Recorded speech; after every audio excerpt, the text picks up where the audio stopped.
Bugungi kunda tish yuvish pastalari juda ham ko'p, lekin ularning tarkibida ftor bo'ladi.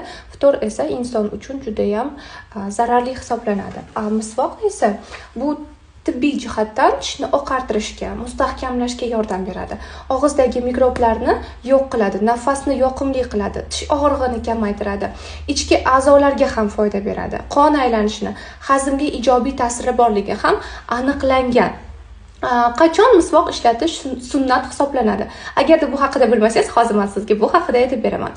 Har bir namozdan oldin, tahorat olayotganda, Qur'on o'qishdan oldin, uyqudan uyg'onganda, og'iz hidini yo'qotmoqchi bo'lganingizda va masjidga kirishdan oldin misvoq ishlatish tavsiya qilinadi. Ana o'shanda siz sunnatga mukammal tarzda ado qilgan bo'lasiz. Misvoqni bilasiz, payg'ambarimiz ham ishlatganlar va juda ham ko'p tavsiya qilganlar. Aynan buni